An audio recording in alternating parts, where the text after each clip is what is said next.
नमस्कार, कान्तिपुर समाचारमा स्वागत छ। सुरु गरौँ अहिलेका मुख्य समाचारबाट। सत्ता साझेदारीका लागि नेकपा दाहाल नेपाल पक्षको दौडधुप। कांग्रेस नेकपाको कानुनी विभाजन कुर्ने अवस्थामा आधिकारिकता टुङ्ग्याउन जसपाको सुझाव। प्रधानमन्त्रीले राजीनामा नदिए संसदमै अप्ठ्यारो पार्ने विरोधी खेमाको रणनीति। सभामुख सापकोटा समेत खरो रूपमा उत्रिने संकेत। सरकार समेत संस्थापक बन्ने भएपछि 10 अर्ब रुपैयाँको सामूहिक लगानी कोष बन्ने निश्चित। विदेशमा बस्ने नेपालीका लागि 85% को प्राथमिक शेयर जारी गरिने। भारत र पाकिस्तान बीच काश्मीर क्षेत्रमा अप्रत्याशित अस्त्र विराम। समझदारी कार्यान्वयन गर्न दुवै मुलुकका सेना सहमत। र राष्ट्रिय महिला फुटबलले पहिलो पटक विदेशी प्रशिक्षक पायो। अस्ट्रेलियन ग्यारी फिलिप्सलाई मुख्य प्रशिक्षकको जिम्मेवारी।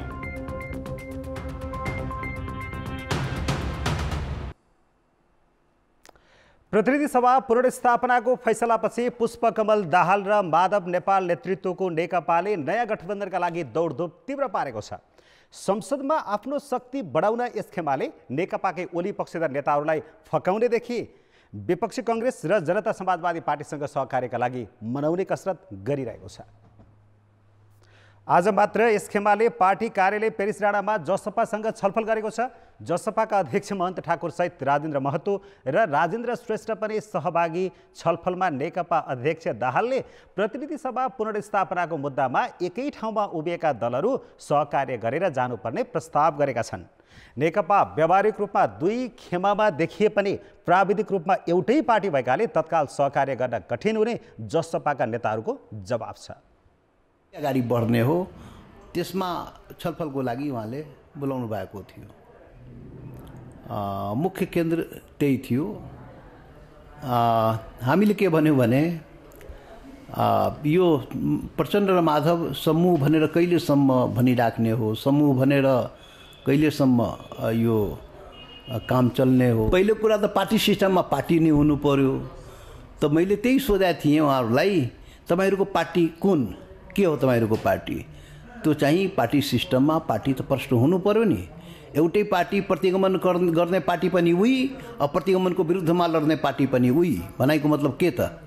जनतालाई त त्यसरी कन्फ्युज गरेर राख्नु त भएर, त्यो चाहिँ प्रश्न गर्नु पर्यो।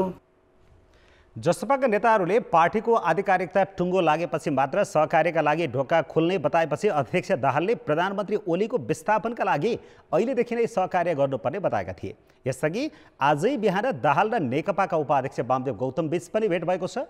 दाहाललाई भेट्न उनकै निवास खुमलटार पुगेका गौतमले प्रधानमन्त्री केपी शर्मा ओलीको सम्मानजनक बहिर्गमन गराई नेकपाबाटै प्रधानमन्त्री बनाउन जोड दिएका छन्। उनले पार्टीलाई एकताबद्ध राख्न सक्रिय भूमिका निर्वाह गर्न समेत आग्रह गरेका थिए। सर्वोच्च अदालतले 13 दिनभित्र प्रतिनिधि सभाको बैठक बोलाउन आदेश दिए लगत्तै अध्यक्ष दाहाल वैकल्पिक समीकरण बनाउने कसरतमा जुटेका छन्। हिजो मात्र उनले बुढानीलकण्ठ पुगेर कांग्रेस सभापति शेरबहादुर देउबासँग पनि भेटेका थिए। प्रधानमन्त्री केपी शर्मा ओलीले नैतिकताका आधारमा राजीनामा नदिए प्रतिनिधि सभामा कठिन परिस्थितिको सामना गर्नुपर्ने देखिएको छ। किनभने विगतमा सरकारको दबावमा परेका सभामुख अग्नि सापकोटा अब भने खरो रूपमा उत्रिने संकेत गरेका छन्। प्रतिनिधि सभा विघटन विरुद्ध खरो रूपमा उत्रेका सभामुख सापकोटाले प्रधानमन्त्री ओलीलाई विश्वासको मत लिन लगाउनेदेखि अविश्वासको प्रस्ताव अघि बढाउने र संसद पद निलम्बन गर्ने सम्मका अधिकार प्रयोग गर्न सक्नेछन्। प्रतिनिधि सभा विघटनलाई सर्वोच्च अदालतले बदर गरी 13 दिनभित्र संसद बैठक बोलाउन परमादेश जारी गरेपछि अहिले संघीय संसद सचिवालय बैठकको तयारीमा छ। यद्यपि सरकारले बैठकको मिति भने राष्ट्रपति समक्ष प्रस्ताव गरिसकेको छैन।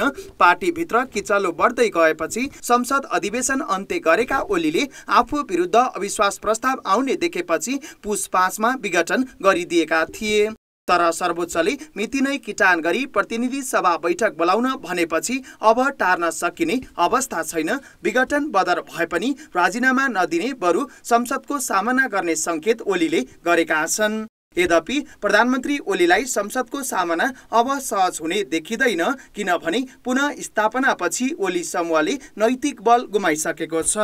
अर्कोतिर पूर्व माओवादी खेमाबाट सभामुख निर्वाचित भएका अग्नि सापकोटाले अब सबै अधिकार प्रयोग गर्नेछन्। संसद विघटनको मुद्दामा ओली विरुद्ध खरो उत्रिएका उनले संवैधानिक परिषदका निर्णयमा प्रश्न उठाउँदै प्रधानमन्त्री विरुद्ध सर्वोच्च अदालतमा रिट नै दायर गरेका छन्। विगतमा प्रधानमन्त्रीको दबावमा परेका सभामुख सापकोटा अब सरकार पक्षको दबाव सहने मनस्थितिमा छैनन्।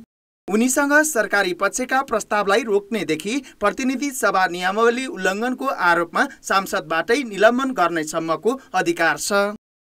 प्रतिनिधि सभामा आउने सबै प्रस्तावलाई सभामुखले नै स्वीकृति दिने 17 सदस्यीय कार्यव्यवस्था परामर्श समितिको अध्यक्ष पनि सभामुख हुने भएकाले संसदको प्राथमिकता पनि उनकै तजबिजमा निर्धारण हुनेछ। अहिलेको राजनीतिक जुन किसिमको परिघटना घट्यो नि, त्यो पनि संसदको कमजोरीले भयो। एउटा कारण संसदले सरकारलाई उत्तरदायी बनाउन सकेन पहिलेदेखि नै, किन भएको कारणले पनि यो घटना अहिले चाहिँ मुलुकले बेहोर्नु पर्यो, जनताले यो समस्या बेहोर्नु पर्यो।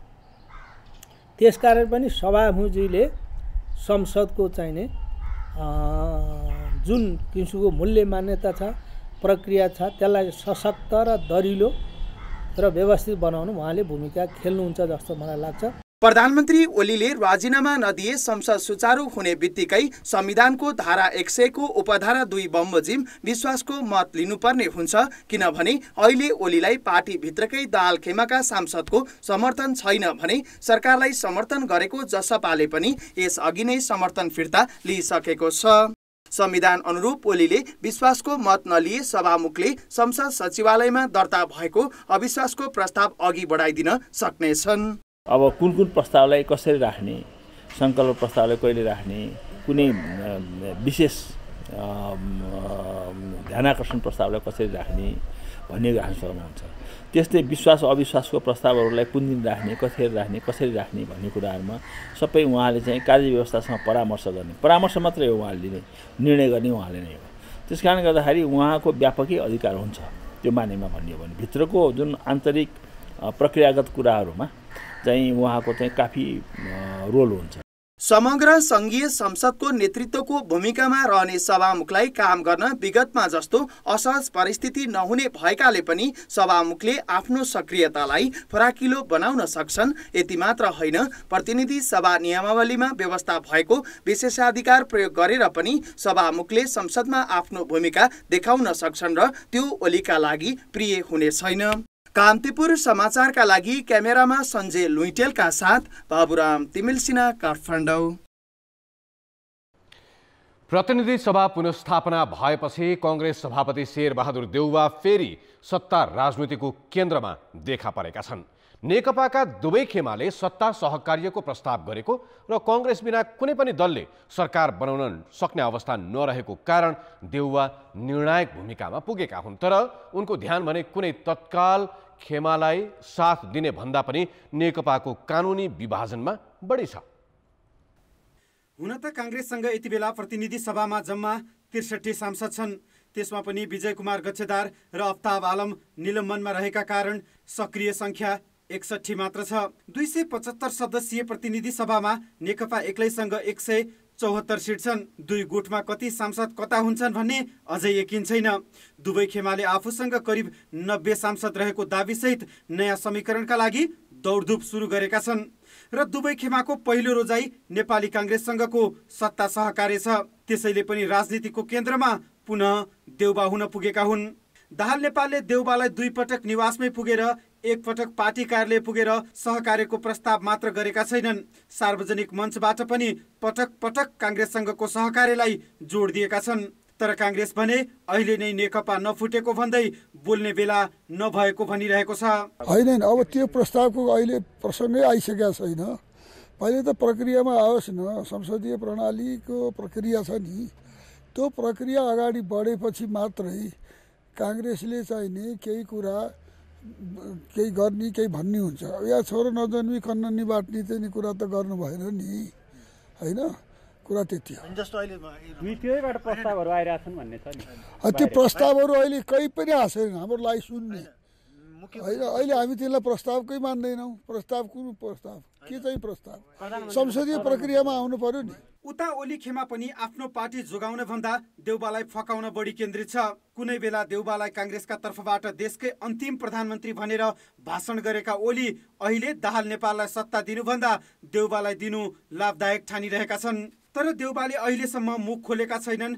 बरु आफ्नो साथ माग्न आउनेलाई पहिले कानुनी रूपमा पार्टी फोडेर आउन भनिरहेका छन्। देउबाको अहिले पहिलो ध्यान नेकपाको कानुनी विभाजनमा बढी छ। बाहिर भने ओलीसँग नजिक भएको भाव देखाएका छन्। देउबाको बुझाइमा पार्टी ओलीले मात्र फोड्न सक्ने भएकाले नेकपा फुटाउनकै लागि भए पनि ओलीलाई साथ दिएको सन्देश फैलाउन खोजेका छन्। नेकपा औपचारिक नफुटेसम्म काङ्ग्रेसलाई बोल्न हतारो नभएको देउबा निकट नेताहरू सार्वजनिक रूपमै भनिरहेका छन्। उहाँहरूको पार्टी अहिले पनि एकै छ हैन, त्यसको चाहिँ नेता चाहिँ अहिलेसम्म ओलीजी नै हुनुहुन्छ। उहाँहरूले निर्कोल गर्ने विषय त्यो नेपाली काङ्ग्रेस पार्टीले निर्कोल गर्ने विषय होइन। जबसम्म उहाँहरूले चाहिँ निर्कोल गर्नुहुन्न, कम्युनिस्ट पार्टी एकै भएर पनि जान सक्छ। भोलि चाहिँ अलग भएछ भने कसरी चाहिँ जान्छ, त्यो परिस्थिति नआएसम्म नेपाली काङ्ग्रेसले चाहिँ हतारेर हामी यसो गर्छौँ उसो गर्छौँ, यो पक्षमा लाग्छौँ ऊ पक्षमा लाग्छौँ भन्नु चाहिँ त्यो अपरिपक्व हुन्छ। त्यो नेपाली काङ्ग्रेस पार्टीले त्यो अहिले गर्छ। त्यसो त देउबा यति बेला जति रणनीतिक छन् त्यति नै रक्षात्मक पनि। एकातिर नेकपाको औपचारिक विभाजन कुरिरहेका बेला त्यसको असर आफ्नो पार्टीमा नपरोस् भन्ने छ। त्यस्तै देउबाको दोस्रो ध्यान नेकपा फुटिसकेपछि सत्ताको नेतृत्वमा जाने हो। यसले आफू र काङ्ग्रेसलाई दोहोरो फाइदा हुने देउबाको बुझाइ छ। पहिलो कम्युनिस्टहरू स्थिरता दिन सक्दैनन् भन्ने सन्देश दिन र दोस्रो महाधिवेशनको मुखमा आफू प्रधानमन्त्री भएर सभापतिको बाटो पुनः सहज बनाउन। अब प्रधानमन्त्री हुन पाए पार्टी महाधिवेशनदेखि स्थानीय निर्वाचन र 2 वर्षपछि हुने आम निर्वाचन समेत आफैले गरेर राजनीतिक लाभ उठाउन पाउने उनले ठानेका छन्। उनले देखेको यही लाभबाट काङ्ग्रेसको विपक्षी खेमा त्रसित छ। त्यसैले पनि यति बेला सत्ताको खेलमा लाग्न नहुने तर्क काङ्ग्रेसभित्रै जोरदार उठेको छ। त्यसैले अहिले देउबाका लागि जति अवसर छ त्योभन्दा बढी चुनौती देखिएका छन्। कान्तिपुर समाचारका लागि क्यामेरामा पशुपति बुढाथोकीका साथ रमेश धमला र डिपी उपाध्याय, काठमाडौँ। नेकपाको अन्तर्कलहका कारण प्रतिनिधि सभा विघटनसम्मको कदम प्रधानमन्त्रीले चाले। त्यसलाई असंवैधानिक ठहर गरी सर्वोच्च अदालतले बदर गरिसकेको छ। तर त्यही अन्तर्कलहले भएको नेकपाको आधिकारिकता विवाद टुङ्गो लगाउन भने निर्वाचन आयोग अलमल गरिरहेको छ। माघ 20 गते नै नेकपा दाहाल नेपाल समूहले बहुमत सदस्यहरूको हस्ताक्षर सहित आधिकारिकता दावी गरे पनि आयोगले निर्णय दिन नसक्दा यसको असर संसदको आगामी प्रक्रियामा समेत पर्ने देखिएको छ। नेकपा अध्यक्ष समेत रहेका प्रधानमन्त्री केपी शर्मा ओलीले प्रतिनिधि सभा विघटन गरेपछि पार्टी दुई चिरा भएर दुवै पक्षले आफै आधिकारिक दावी गर्दै निर्वाचन आयोग पुगे। तर आयोगले ती दावी प्रक्रिया सम्मत नरहेको भन्दै विवादको अन्तर्वस्तुमै प्रवेश नगरी कसैले आधिकारिकता नपाउने निर्णय सुनायो। माघ 20 गते पुष्पकमल दाहाल र माधव कुमार नेपाल खेमाले बहुमत सदस्यहरूको हस्ताक्षर नै बुझाएर पुनः दावी पेश गर्यो। आयोगले यो दावी नै प्रक्रिया सम्मत हो कि होइन भन्ने निर्कुल गर्न सकेको छैन। राजनीतिक दल सम्बन्धी ऐन 2073 को दफा 43 र 44 बमोजिम विवादको निरूपण गरी पाऊँ भन्ने बेहोराको सहितको निवेदन आयोगमा दर्ता भएको छ। उक्त सन्दर्भमा चाहिँ अब आयोगले अध्ययन गरिरहेको कुरा छ, छलफल परामर्श भइरहेको छ। पक्षीहरूसँग औपचारिक अनौपचारिक रूपमा छलफल पनि भइरहेको छ र आयोगले यस सन्दर्भमा कुनै निर्णय गरिसकेको अवस्था छैन र यो सम्बन्धमा केही दिनमा निर्णय हुन सक्छ। प्रतिनिधि सभा पुनर्स्थापना भइसकेको अवस्थामा आयोगकै निर्णयहीनताले संसदीय प्रक्रियामा असर पर्ने देखिएको छ। उसले गरिरहेको यो ढिलाइ आयोगकै पूर्व पदाधिकारीलाई समेत स्वाभाविक लागेको छैन। निर्णय गर्न जति विलम्ब गर्छ ऊ चाहिँ निर्णयको बन्दी अनिर्णयको बन्दी निर्वाचन आयोगभन्दा मुलुक बन्दी हुने भयो। त्यसले गर्दाखेरि उसले चाहिँ छिटोभन्दा छिटो प्रक्रिया अपनाएर यस विषयमा के हो उसले चाहिँ एउटा कुरा बोलिदिनु पर्यो। किनभने नेपालको संविधान कानुन सबैले चाहिँ यसको विषयमा निर्कुल गर्ने एजेन्सी त निर्वाचन आयोग नै हो। त्यसैले उसको जिम्मेवारी छ, उसको कर्तव्य पनि हो। उसको कारणले मुलुक बन्धकमा पर्नु हुँदैन। राजनीतिक दल सम्बन्धी विवाद निरूपण गर्ने संवैधानिक दायित्व निर्वाचन आयोगको हो।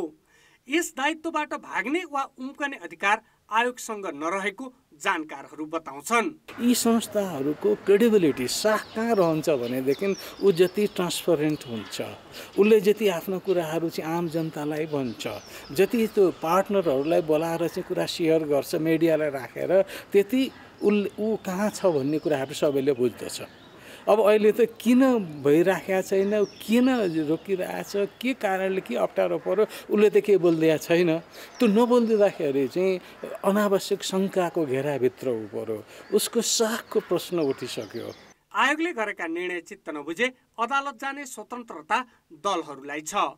तर नेकपा विवादकै कारण अहिले समग्र राजनीति नै प्रभावित हुँदा पनि निर्णयमा आनाकानी गर्नुले आयोग थप आलोचित भएको छ। कान्तिपुर समाचारका लागि क्यामेरामा विकास जोशीका साथ दीपक आचार्य, काठमाडौँ। समाचारमा पुनः स्वागत छ। विश्वलाई अत्याइरहेको कोरोना महामारी विरुद्धको खोप सबैका लागि चासो र प्रतीक्षाको विषय बनेको छ। विश्वका कम आय भएका 92 भन्दा बढी मुलुकले अझै खोप पाएका छैनन्। नेपालमा भने भएको खोप पनि लक्ष्य अनुसार खपत भइरहेको छैन।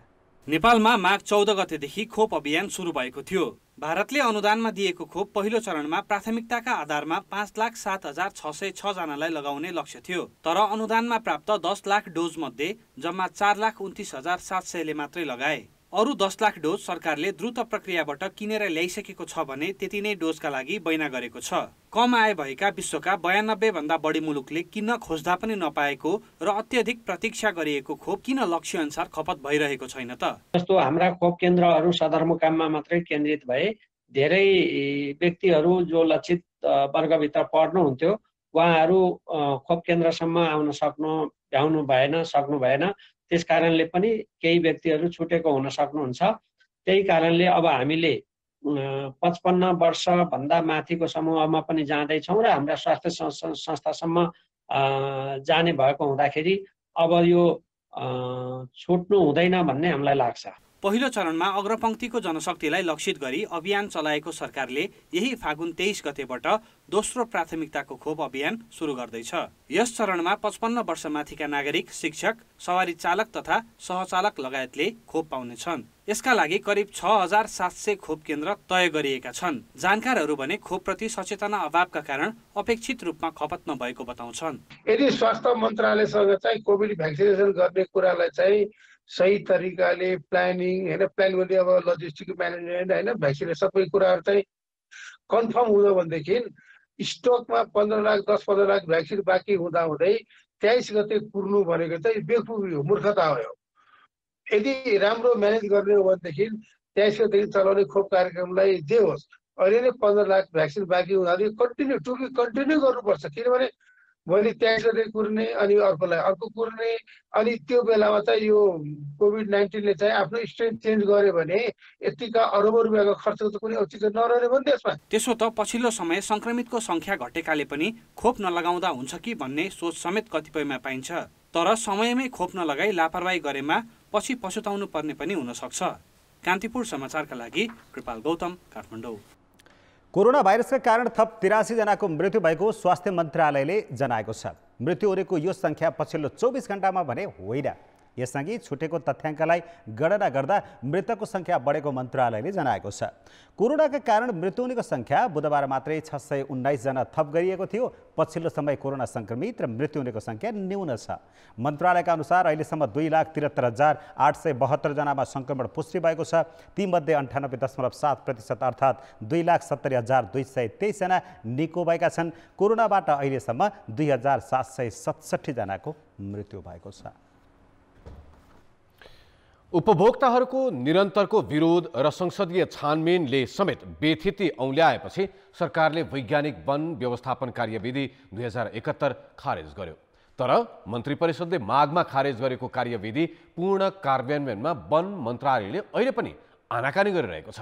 अझ त्यसैलाई ब्युताउन स्वार्थ समूहले चलखेल थालेको भन्दै सरकारवालाहरूले आपत्ति जनाएका छन्। सरकारले ल्याएको वैज्ञानिक वन व्यवस्थापनले उपभोक्ताको हित नगर्ने र वन तथा पर्यावरण विनाश गर्ने भन्दै सामुदायिक वन समूहहरूले सुरुदेखि नै विरोध गर्दै आएका थिए। तर वन मन्त्रालयले 6 वर्षसम्म बल मिच्याइपूर्वक धमाधम रुख काट्ने अभियान चलायो। त्यसबाट फाइदा भन्दा नोक्सान बढी देखियो। छानबिन समिति र संसदीय समितिहरूका स्थलगत अध्ययनले जथाभावी वन फाँडेको र मिलेमतोमा भ्रष्टाचार भएको निष्कर्ष दिएपछि गत माघमा मन्त्री परिषदले कार्यक्रम नै खारेज गर्ने निर्णय गरेको थियो।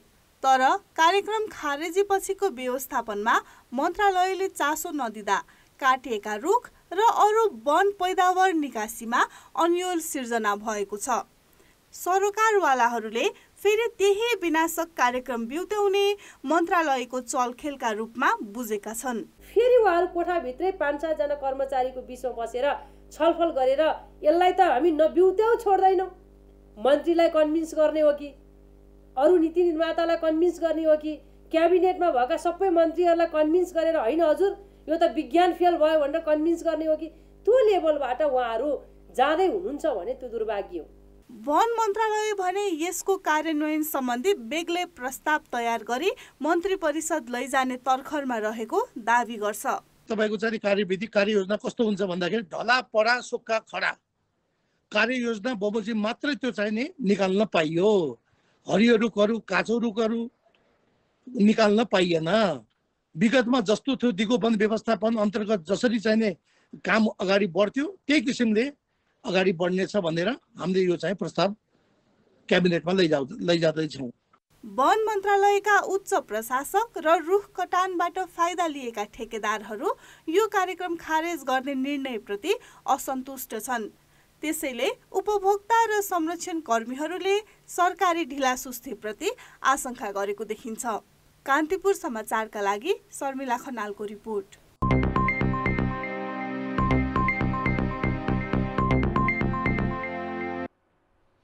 गैर आवासीय नेपाली सङ्घ NRNA को अग्रसरतामा स्थापना गर्न लागि विदेशमा बस्ने नेपालीहरूको सामूहिक लगानी कोषले बल्ल मूर्त रूप पाउने भएको छ। सरकार पनि संस्थापक शेयर धनीका रूपमा 5% लगानी गर्ने सुनिश्चिततासँगै कम्पनी रजिस्ट्रार कार्यालयमा कोष दर्ता हुने चरणमा पुगेको छ।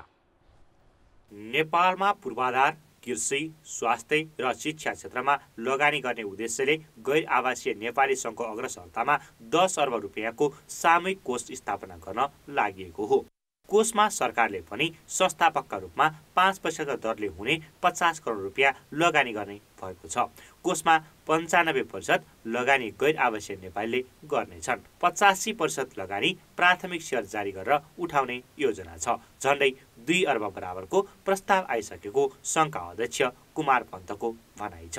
कहीँ पनि हामी चाहिँ तपाईँहरूलाई रोक्दैनौँ र तपाईँहरूलाई ल्याउनको लागि हामी सहजीकरण गर्छौँ भनिसकेपछि अर्थ मन्त्रालयले पनि त्यसमा चाहिँ 5% अर्थात् 50 करोड राख्ने गरी हामी सुरुमा हामीले चाहिँ 1 अर्ब भन्ने छ मिनिमम, हामीसँग 2 अर्बको त कमिटमेन्ट नै आइसकेको छ। अर्थ मन्त्रालयले त्यसमा चाहिँ 1 अर्ब 50 करोड राख्छ र राखिसकेपछि बाँकी 85% चाहिँ हामी IPO जारी गरेर विदेशको गैर आवासीय नेपालीहरूबाट उठाउने हो त्यो पैसा। र अहिले हामी कम्पनी दर्ता गर्नको लागि भनेर हामीले एउटा प्रबन्धपत्र नियमावली बनाएर त्यो चाहिँ अर्थ मन्त्रालयमा दिएका छौँ। अर्थ मन्त्रालयको पनि त्यसमा सेयर रहने हुनाले सङ्घले 2 वर्ष अघि नै कोष स्थापना गर्ने बताए पनि सरकारका विभिन्न निकायमा फाइल अड्किँदा कामले गति लिन सकेन। उसले 15 महिना अघि अर्थ मन्त्रालयमा पेश गरेको प्रस्ताव उद्योग मन्त्रालय हुँदै निकै ढिलो गरी अर्थमा पुगेको हो।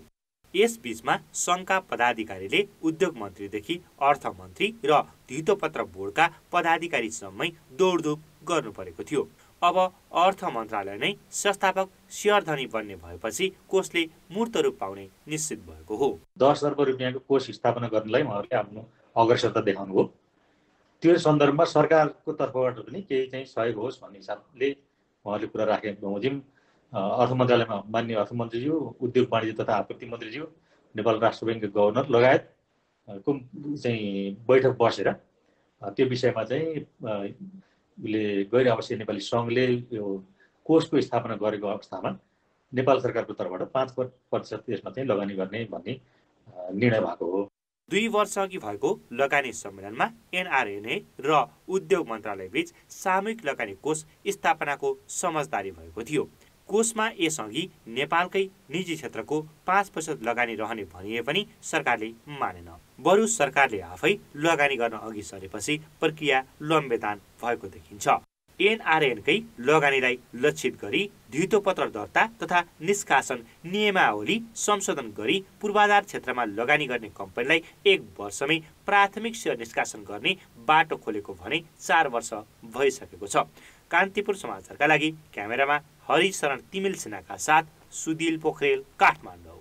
साताको अन्तिम कारोबार दिन शेयर बजार परिसूचक नेप्सेमा भारी गिरावट देखिएको छ। पछिल्लो राजनीतिक घटनाक्रमपछि उतार चढाव पूर्ण रहेको शेयर बजार परिसूचक आज एकै दिन 44.94 अङ्कले घटेर 2544 अङ्क कायम भएको छ। 206 कम्पनीका 1 करोड 58 लाख किता शेयर किनबेच हुँदा 6 अर्ब 9 करोड रुपियाँको कारोबार भएको छ। सबै समूहका परिसूचक ऋणात्मक भएको बजारमा सबैभन्दा बढी जीवन बिमा समूहको गिरावट देखिएको छ। यस समूहको परिसूचक मात्र झन्डै 300 अङ्कले घटेको छ। केही साता यता निरन्तर बढ्दो क्रममा रहेको नेप्से यो साता भने करिब 27 अङ्कले घटेको छ। ब्रेकपछि पुनः स्वागत छ। अब जनमतको अन्तिम परिणाम। जनमतमा यसअघिको हाम्रो प्रश्न थियो, शेयर कारोबार हुने नेपाल स्टक एक्सचेन्जको अनलाइन प्रणालीमा किन बारम्बार गडबडी भएको होला? ए, खरिद बिक्रीको चाप, बी, गुणस्तरहीन प्रणाली, र सी, कारोबारीको चलखेल। जनमतको अन्तिम परिणाम यस्तो छ। ए, खरिद बिक्रीको चापमा 14%, बी, गुणस्तरहीन प्रणालीमा 50% र सी, कारोबारीको चलखेलमा 36% मत प्राप्त भएको छ। अब आजको प्रश्न। जनमत। कोरोना विरुद्धको खोप किन लक्ष्य अनुसार खपत नभएको होला? ए, वितरण प्रणालीमा समस्या, बी, चेतनाको कमी, र सी, लक्षित वर्गकै बेवास्ता। जनमतको अन्तिम परिणाम भोलि साँझ 8 बजेको कान्तिपुर समाचारमा प्रसारण गर्नेछौँ। कृपया NEWS news space A, B वा C टाइप गरी 34001 मा SMS गरी आफ्नो मत व्यक्त गर्नुहोला। जनमतपछि अब जनताको आवाज। स्थानीय तहले नागरिकको आवश्यकताका आधारमा बजेट विनियोजन गर्न सकेका छैनन्। यसै सन्दर्भमा हामीले पाल्पामा सोधेका छौँ, आवश्यकतामुखी बजेट विनियोजन किन नभएको होला? जनताको आवाज। दीर्घकालीन योजना ल्याएर 10 वर्ष 20 वर्षमा हामी यो एउटा स्ट्यान्डर्डमा पुग्छौँ भन्ने सोच ल्याएर त्यो अनुसार कार्यान्वयन हुनुपर्ने, त्यो भएको छैन। निम्नवर्गीयहरूको चाहिँ जनप्रतिनिधित्व हुन नसकेको कारणले उनीहरू समक्ष चाहिँ नै यो आर्थिक विनियोजनहरू हुन नसकेको कारण चाहिँ त्यही हो। तल्लो स्तरबाट जनप्रतिनिधिहरू जितेर गएका हुँदैनन्, त्यसबाट तिनीहरूको समस्या समाधान पनि हुँदैन, तिनीहरूको प्रतिनिधित्व पनि हुँदैन, बजेट त्यहाँसम्म पनि पुग्दैन। आफ्नो फाइदाको लागि, आफ्नो चाहिँ नि निश्चित लाभको लागि मात्रै उहाँले गर्दाखेरि आज यो नेपालको यो दुर्दशा भएको छ। ठुला ठुला बजेटहरू चाहिँ खालि बाटो चौडा गर्ने भन्दै डोजरमा मात्र खर्च गरेको चाहिँ हामीले देखेका छौँ होइन।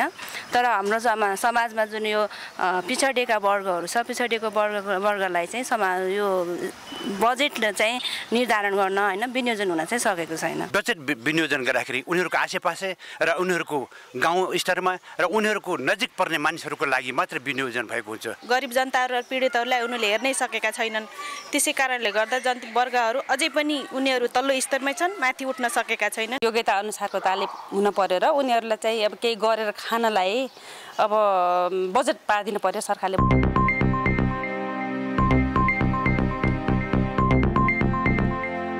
खेलकुद समाचार। नमस्कार, कान्तिपुर खेलकुद समाचारमा स्वागत छ। अखिल नेपाल फुटबल सङ्घ एन्फाले अस्ट्रेलियाका ग्यारी फिलिप्सलाई महिला राष्ट्रिय टिमको मुख्य प्रशिक्षकमा चयन गरेको छ। एन्फाको टेक्निकल कमिटीले रिक्त रहेको महिला टिमको मुख्य प्रशिक्षकमा ग्यारीलाई चयन गरेको हो। उनलाई AFC एसियन कप छनौट र महिला साफ च्याम्पियनसिपका लागि प्रशिक्षक बनाइएको छ। अस्ट्रेलियन नागरिक ग्यारीले गत वर्ष एन्फाको टेक्निकल डाइरेक्टरमा काम गरेका थिए। कोरोनाका कारण केही महिना स्वदेशमै बसेका उनी केही समय अघि नेपाल आएका थिए। एन्फाले अहिलेको अवस्थामा अरू विदेशी प्रशिक्षकलाई ल्याउनुभन्दा ग्यारीको अनुभव र क्षमतालाई महिला खेलाडीमा साट्नु उचित हुने भनेको छ। नेपालमा भएको 13औं दक्षिण एसियाली खेलकुद चागमा फाइनलमा पराजित भएपछि नेपाली महिला फुटबल टिम मुख्य प्रशिक्षक विहीन थियो। त्यो बेलाका प्रशिक्षक हरि खड्काले हारपछि पदबाट राजीनामा दिएका थिए। ग्यारी आफैले महिला टिमको प्रशिक्षकका लागि रुचि राखेकाले पनि एन्फाले उनलाई नयाँ जिम्मेवारी दिएको हो। उनले यसअघि PNGको महिला टिमको प्रशिक्षण सम्हालेका थिए। एन्फाले अप्रिलको पहिलो साता महिला टिमलाई प्रशिक्षणमा बोलाउने र क्यालेन्डरमा 4 देश सम्मिलित अन्तर्राष्ट्रिय प्रतियोगिता गर्ने पनि योजना बनाएको छ। जीवनको लक्ष्यमा आइपर्ने बाधाहरूसँग लड्ने साहस सबैसँग हुँदैन, तर जसले हिम्मत गर्छ सफल पनि उही हुन्छ। वालिङ नगरपालिका स्याङ्जाका अधिकांश खेलाडीले आर्थिक अभावदेखि अरू कयौं प्रतिकूलतालाई जितेर हालै सम्पन्न राष्ट्रिय महिला लिगमा सहभागिता जनाएर फर्किए। उनीहरूको अब एउटै लक्ष्य छ, राष्ट्रिय टिमको जर्सी। परिवारको आर्थिक स्थिति एकदमै कमजोर परिवारकी छोरी, यस्तो अवस्थामा सहजै फुटबल खेल्न जाने वातावरण कसलाई मिल्छ र? हालै काठमाडौँमा सम्पन्न राष्ट्रिय महिला लिगमा सहभागी वालिङ टिममा धेरैका साझा समस्या हुने।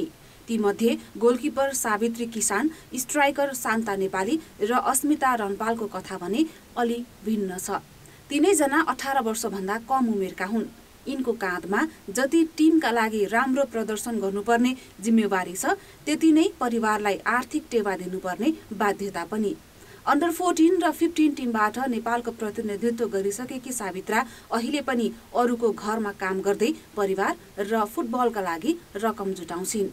आइतबार र शुक्रबार कपडा धुने हुन्छ, हप्ताको 2 चोटि कपडा धुने हो, त्यही हो। अनि अरू सानोतिनो काम चाहिँ मेरो दिदीले गरिदिन्छ। टाइम मिलाएर खेल्न जा भन्नुहुन्छ दिदीले। पहिला चाहिँ म फुटबल नखेल्दाखेरि पनि मलाई त्यस्तो काम गर्दामा अलि त्यस्तो केही जस्तो लाग्थेन। अब हाम्रो काममै यही हो भन्ने जस्तो लाग्थ्यो। अचल चाहिँ अब फुटबल खेल्न लागि, अब ठाउँ हिँड्न लागि, खेल्न लागि, साथीहरू चिन्न लाग्यो, मान्छेहरूले मलाई चिन्न लाग्यो।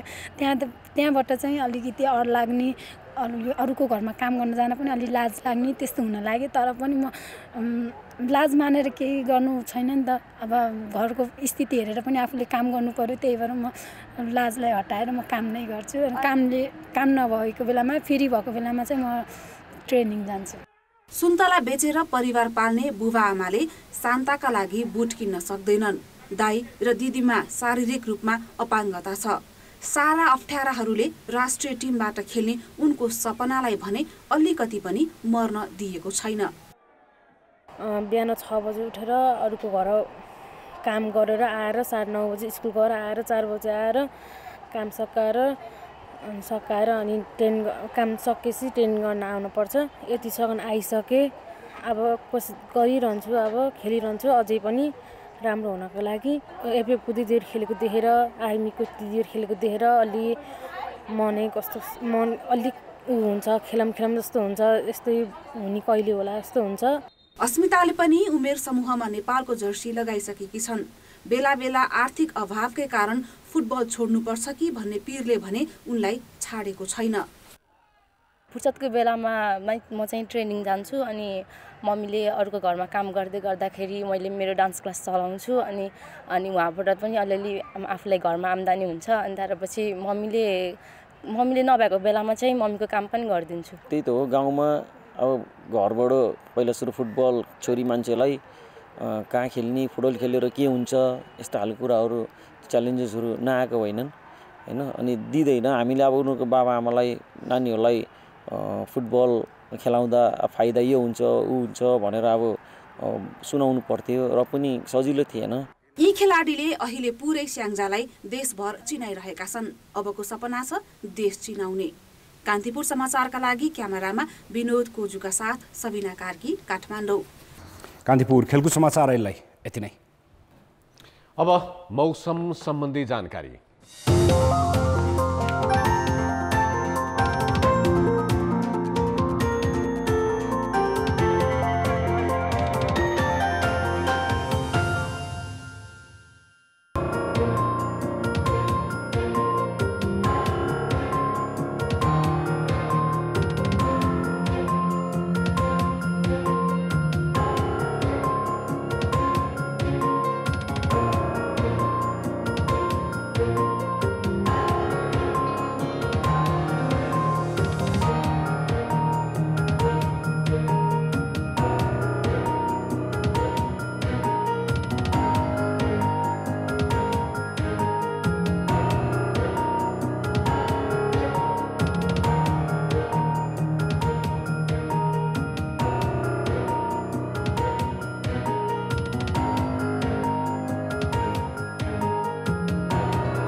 कान्तिपुर समाचार सकियो। नमस्ते।